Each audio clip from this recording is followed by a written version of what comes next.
YouTube, what is good? It is your boy Narel, and today I'm coming back at you guys with another video. So today's video is going to be about Zeta Phi Beta's Sorority Incorporated's new transgender band. Actually, I'm doing this video because, for one, I just found out about it today. And because, I don't know, I just really had to get this off my chest. So, actually, before we get into this, please go ahead and comment, like, and subscribe. And if you are already subscribed, please go ahead and hit the bell button so you can receive notifications whenever I upload. Alright, and also, one disclaimer I would like to add. What I'm going to say in this video, please do not take this personally if you are a member of Zeta Phi Beta, especially if I know you. Personally, hey man, no hard feelings. Oh, I'm sorry. Hey sis, no hard feelings. But if you do agree with this, then completely hard feelings, and you can go cry to your mama because I don't care. And also, let me go ahead and put a disclaimer out there that I will be putting copyrighted. I don't know if I'm going to be putting in copyrighted material in this video. A lot of sororities and fraternities, especially the black ones, really like to be petty. So yeah, I'm going to go ahead and include that disclaimer here. Alright, so you guys, we're just going to go ahead and get into it. On January 12, 2009, Zeta Phi Beta Sorority Incorporated International Executive Board adopted a statement, and that statement read, an individual must be a cisgendered woman to become a member of the sorority. The same statement also says that the sorority values all people regardless race, gender expression, ability, disability, creed, religion, or walk of life. And also, I did go to their website, which is zephyb1920.org. I did not see a diversity policy. I googled it, didn't find it. See, one thing that really, got to me is I don't like hypocrites. I don't like black people, especially black organizations, that have a large voice within the black community and that deliberately exclude other black members. Like, me personally, I feel like black folk don't really have the space to ostracize each other. I mean, even if we did, we still shouldn't ostracize each other unless, the murderers, drug dealers can be ostracized. I'm comfortable with that. Gang members deserve it. Rapists and child molesters deserve it. Yeah. Anyways, I feel like as long as you're not being a degenerate, there should be no reason that we should include you in our spaces. So that's where I hit right there. But this really got to me because I don't like hypocrites. I'm not saying that sorority isn't hypocrite. I'm saying their diversity statement is a hypocrite. And I did research this to find out if it was true or not, and every single website that I found said it was true.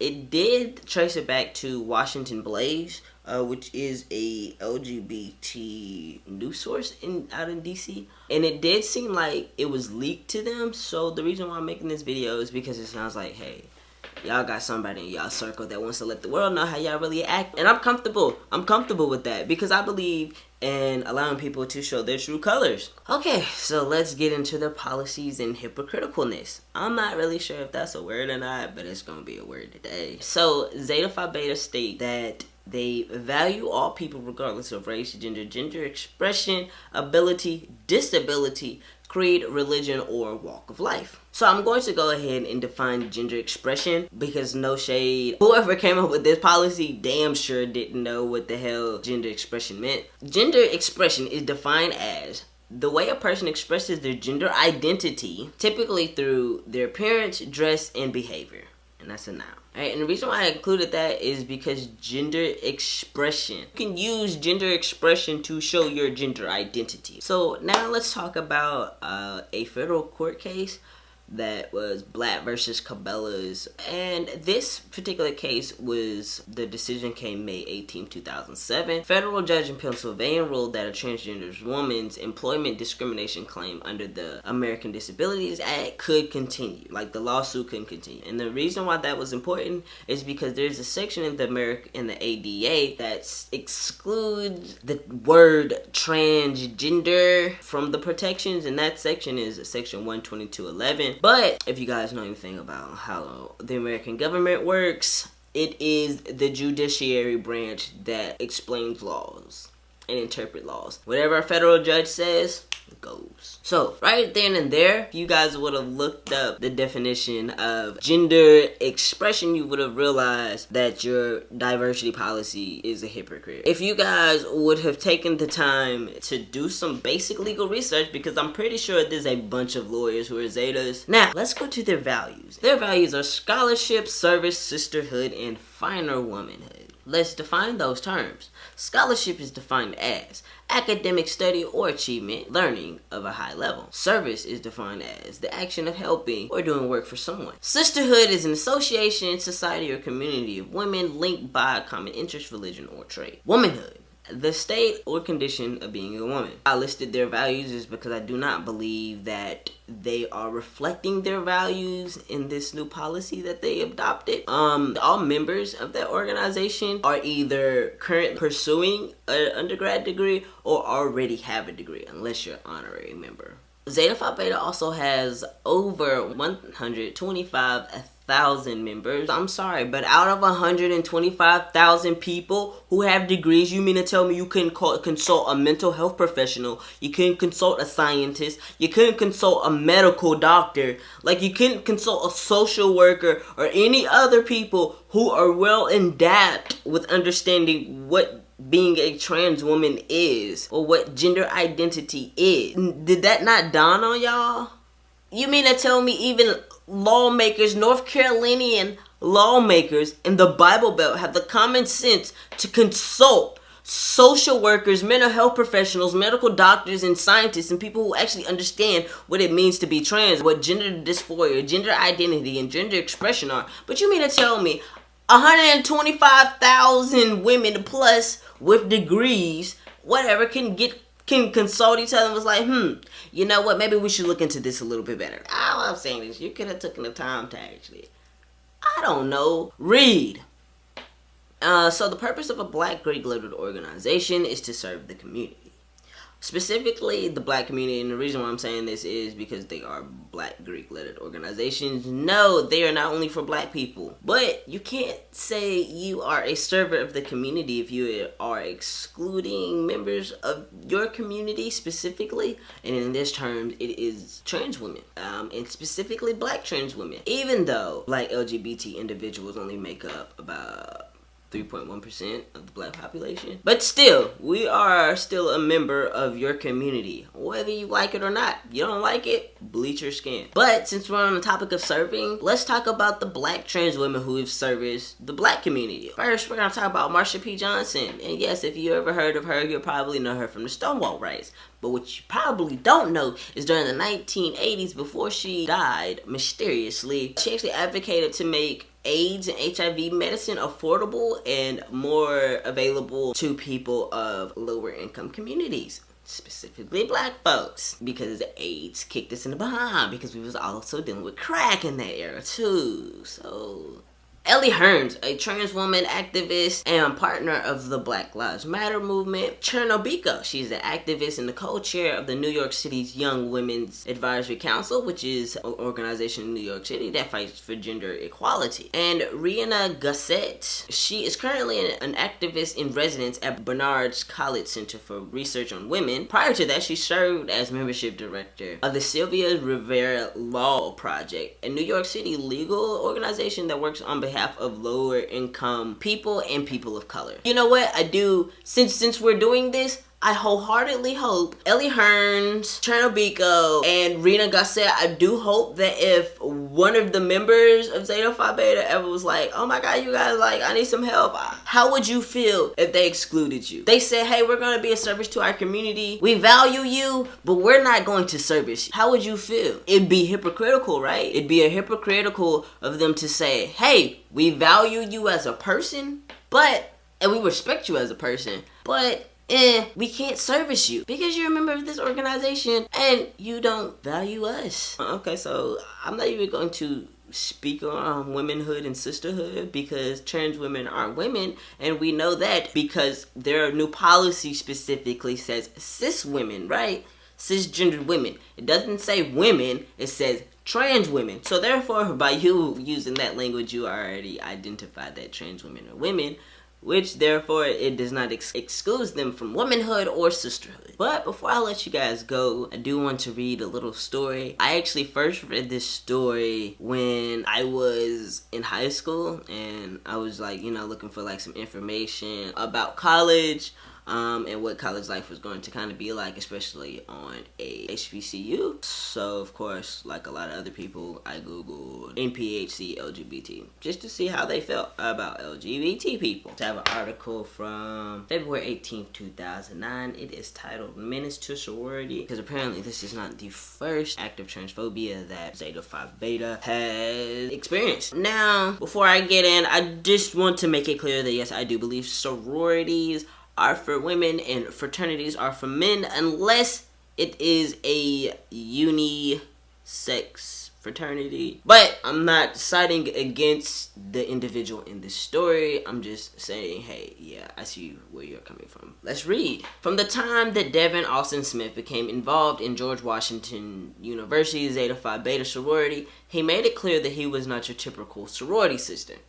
In spring 2008, Austin Smith began what Zetas referred to as the intake process. He knew his sisters would have a lot to take in. He asked them to call him Devin instead of his legal name, Shanice. He told them he preferred male pronouns he and his instead of she and her.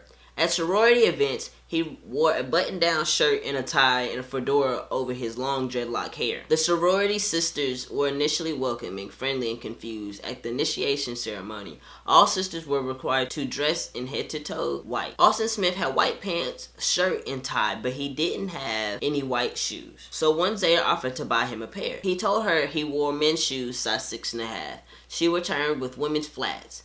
I tried to get a low heel, the Zeta explained. That was when I sort of knew that they didn't really get it, says Austin Smith. He wore the women's shoes anyway. The flats uncomfortable on his feet, I felt degraded, like I was dressed in drag or something, he says. I know that all my signifiers, except for my clothes, indicate that I'm female, so I tried to really be understanding. Austin Smith had never intended to become anybody's sister. I was anti-sorority for a long time, says Austin Smith.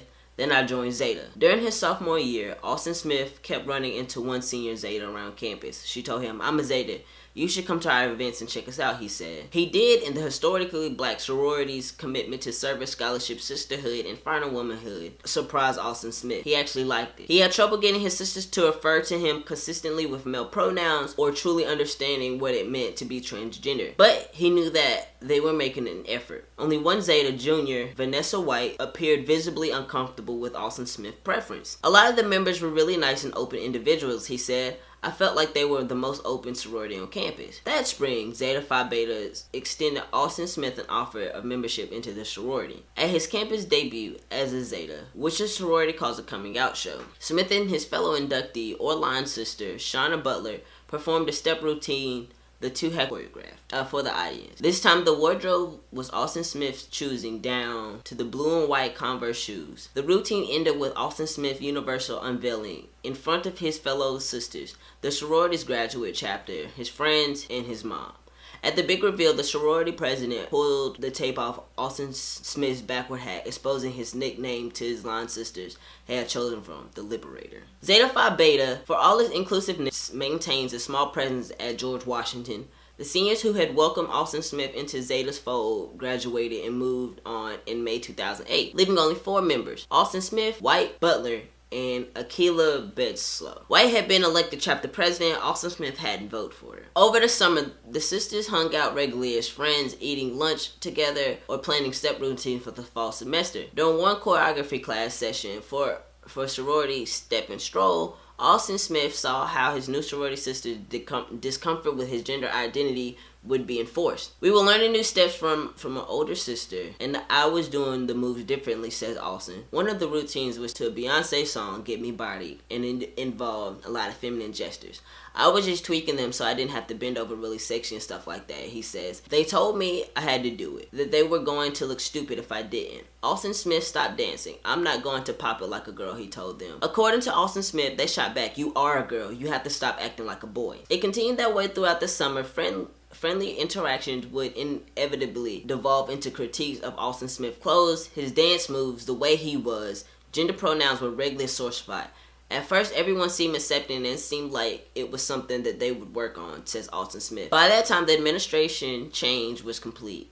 It became clear that the resistance was more than just confusion. I tried to compromise because Vanessa says she doesn't feel it's morally right to call me by the male pronoun, says Alton Smith. I said, okay, don't call me by any pronoun, just refer to me as Devin whenever you speak about me. But she didn't want to budge. When classes reconvened for the fall. Okay, so I'm not going to read all of this because this is a little bit more, but you know, it is with him destroying all his Zeta paranoia. Like I said, if you want to read it, I'm going to include the link in the description box. So once again, this is not a rip to the members of Zeta Phi Beta. This is a rip to the policy, the ignorance and lack of education. If this is true, and the reason why I'm saying if is because, like I said, I did not find a diversity policy on their website, but I did get a screenshot from the article that BET did of the alleged diversity statement. They have also said they have reached out to Zeta Phi Beta multiple times. There hasn't been any statement given, and the reason why I'm saying this is because the first article ran 8 days ago,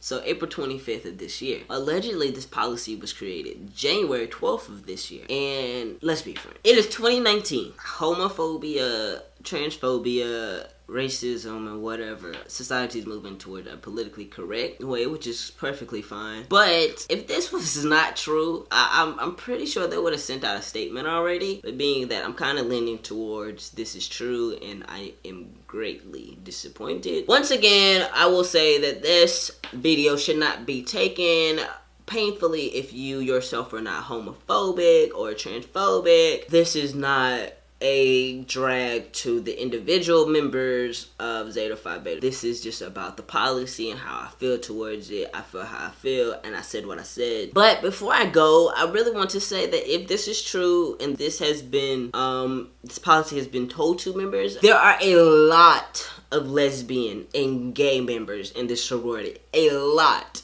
And if you are, I don't follow the Shade Room, but a lot of those comments irked the hell out of me. But this one lady was like, I'm a member of the LGBT community and I'm gonna stand by my sorority no matter what. If you don't like it, make your own. And I'm just like, that lets you know that there's a lot of lesbian and bisexual individuals, and gays, who are largely transphobic. But they will cry their eyes out if they get called a or a fat. But that's another story for another time. I'm gonna just wrap it up right here. If you are a lesbian or bisexual member, I'm editing my video and I don't think I articulated myself correctly when I first recorded this. So I'm saying if you're a member and you also identify as lesbian or bisexual and you don't see an issue with this policy, you should reevaluate yourself. That's what I'm saying. You should really reevaluate yourself. I can't really call you a sellout or whatever, but like, this is really questioning your character. And me personally, I wouldn't want anything to do with you because I'm pretty sure you would have your behind out there pride saying, oh yeah, I'm down for the LGBT community, but you're not really down. And I hate liars, and I hate hypocrites, and I hate people who are going to half-step. My thing is, don't say you for something if you're not really for it, and if you're not for it 24/7. Which means if you're not gonna ride for me, I'm not gonna ride for you.